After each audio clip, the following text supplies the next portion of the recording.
Hello, good morning, it's Johanna, and I'm trying to do a voiceover again.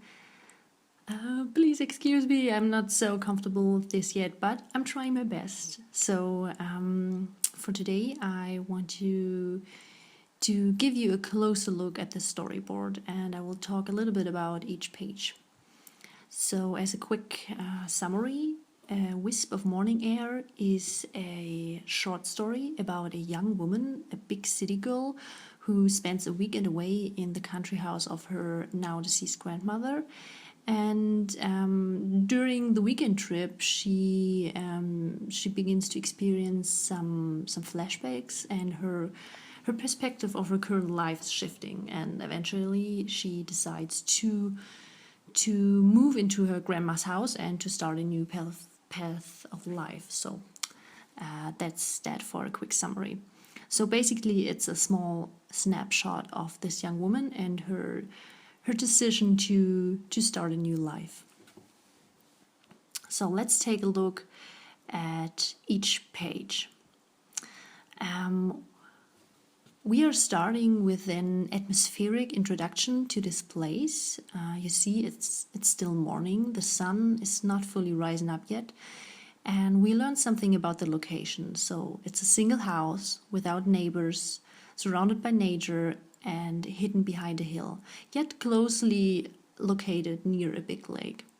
And with each panel, the sun slowly rises up more and more. On the next page, we get a closer look at the house. The characters are starting to talk, and we see a bedroom with someone still lying in it. And some first sunbeams reaching into the room, onto the bed and tickling the feet of our heroine. Her name is Kirke. The morning light shines through the window, and we get a first look at her. And on the opposite page, on page 4, a man, her boyfriend, her partner, is preparing breakfast, and it has everything: hot coffee, freshly baked bread, omelette, and mandarins. On page 5 and 6, they are enjoying breakfast, and they're eating and talking about this place, and we already learn how much Kirke loves this place, and she even compares it with her current life in the city and immediately feels a bit blue. But he, and his name is Jaron, he's comforting her, and he's trying to make her feel happy. On page 7 and 8, we see how they clean up everything, and text and image won't tell the same story, which means we can observe them doing mandatory things like cleaning up, whilst they are talking about their friends and other things. And I really like this kind of subtle storytelling where we get a glimpse of their habits and their personality while observing them doing normal daily life stuff.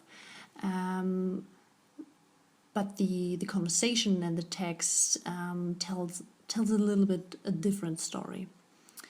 Then Kirke goes upstairs to get a towel because she wants to go to the lake and get a morning swim.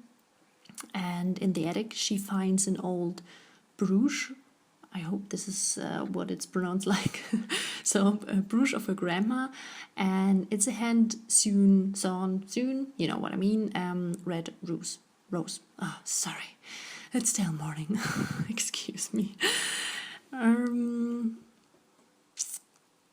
So next page, 9 and 10. Kirke leaves for a swim, and we get a shot of her walking towards the water, and it's basically the reverse shot of the house. The shot we saw right in the beginning.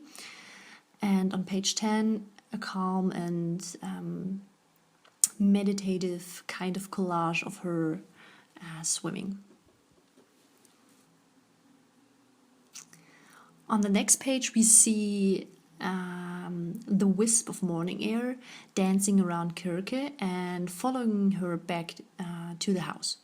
In the meantime, Yaron made a fire for her to warm her up. She's sitting at the fireplace when the phone is beginning to ring.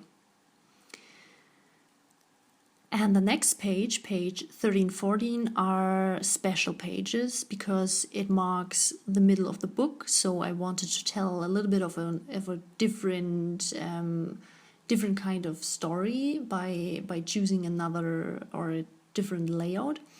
And I wanted to differentiate those pages from the rest. So we see a flashback scene from 1928.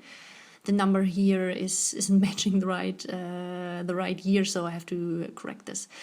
But for now, it's okay. A young woman is sewing something, and on the opposite side, we see her wearing the red brooch. She is standing at a fence, presumably looking at a large field, and is accompanied by a young man. It's clear that is Kirke's grandmother, or it should resemble Kirke's grandmother as a young woman. She seems free and adventurous, positive and calm. Basically everything Kirke is looking for. On the next page, we are back at Kirke, back at the present with a close-up of her. She's answering the phone and it's her friend. We see her friend in the second panel, and she seems far away from us.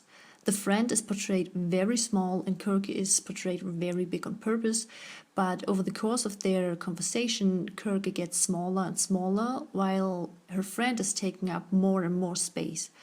This symbolizes Kirke is already fading away from her old life.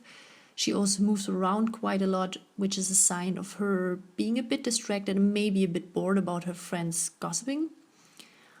On page 16, we just see her friend in her bathroom, her apartment, and with each panel, the camera zooms out more and more, so we get a look at the friend's location, a reminder of what city life can look like and probably feels like for Kirke. And only her friend is talking now. Kirke is completely quiet, and her thoughts are kind of drifting away. Page 17 and 18, while they are still on the phone, Kirke gets a major flashback of her grandma, how she used to take Kirke on a walk and spend a lot of time with her when she was a little child. Her grandma is still wearing that red brooch. They are collecting rocks at a river nearby, and one of the rocks is looking very special. It has a big, perfect round hole in the middle. On the opposite side, on page 18, her friend's words are slowly pulling Kirke back into the present. And if you take a closer look, you might see a little rock falling out of Kirke's pocket. And the friends are exchanging some lost words, and then they hang up. And the last page I want to show you is page 19 and 20. Kirke comes downstairs and Yaron wants to know immediately what the phone call was about, but Kirke doesn't really elaborate. Instead, she made a really strong and big decision while she was on the phone, which is she wants to leave the city, leave her job, her friends, her current lifestyle, to move into her grandma's house and start a new life. In the last panel of page 19 on the left side, Kirke is asking her boyfriend to join her, and on page 20 it's a night shot of Kirke sleeping peacefully, and it's supposed to be a metaphor. In German we have the expression of to sleep on something, to sleep on a decision, and I guess you know what I mean. How does the story continues? I don't want to show you the last 6 pages, so it is still a little surprise on how everything comes together. So please be a little bit more patient. But maybe just a spoiler, it has a happy ending, so no worries. Yeah, so please leave a comment below if you have any questions, any thoughts, any whatever you wanna tell me. I'm always happy to get to know your thoughts. Thank you for being here, thank you for supporting me, thank you for keeping me company, and that's it for now. See you soon!